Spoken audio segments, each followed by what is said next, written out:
Commission on Human Rights, CHR-7, mulusad og motu proprio investigation nunot sa diskriminasyon gitabo sa Plantation Bay Resort nga naglambigit og usa ka bata with the special needs. Samtang management sa Plantation Bay miluwat na og apology. Si Luan Mirondina sa report.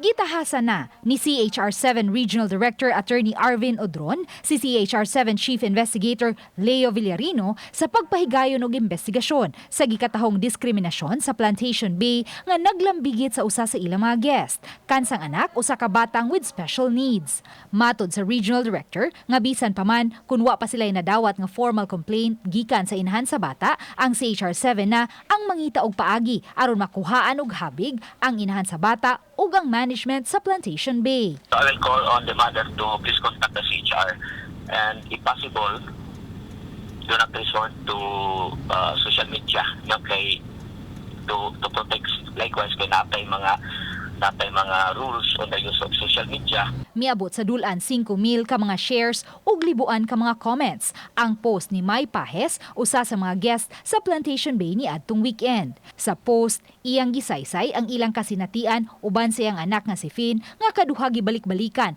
pagbadlong sa lifeguard kay nagsyagit-syagit samtang naligo sa pool. Gipasabot ni Pahes ang lifeguard nga paagi kini sa anak pagpadayag sa iyang kalipay. Busa napugos na lang sila paghunong sa ilang pangaligo ug naputol ang gihulagway niya untang usa ka perfect getaway nila isip pamilya. Apan midako ang issue, human mi-react ang mga netizens sa comment sa resident shareholder sa Plantation Bay Resort and Spa nga si Manny Gonzalez nga gidirekta niya sa mga TripAdvisor readers. Sa comment, iyang gisaysay nga ang dili makontrolar nga pagsyagit-syagit sa bata dili sintomas sa autism. Busa posibleng na makaklang ang inahan o baka posibleng sayop ang diagnosis sa kondisyon sa bata. Gipasabot sa management nga kun may mga batang magsyagit-syagit sa resort, posibleng matabunan niini ang tingog sa ubang mga guest nga tinuuray nga nanginahanglan og tabang. Apan miani og daghang negatibong reaksyon gikan sa mga netizens ang pamahayag ni Gonzalez. Ug kagabi, miluwat og apology si Gonzalez sa gihulagway niyang poor handling of a guest complaint.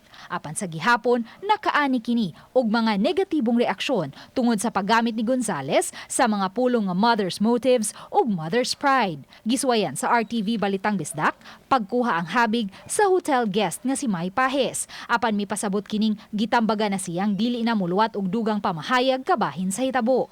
Iya hinong gihulagway ang apology letter nga dili matinud-anon. Samtang sa email nga gipadaan ni Manny Gonzalez sa RTV Balitang Bisdak, gibutyag niini nga pareho silang gikuhaan og habig sa Department of Tourism kabahin sa hitabo. Nangayo siya og pasaylo sa mga tawo nga nadismaya sa hitabo.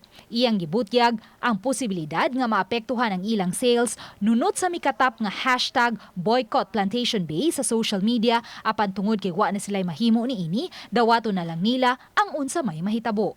Uban ni Godfrey Rilien, Luan Mirondina, Balitang Bisdak.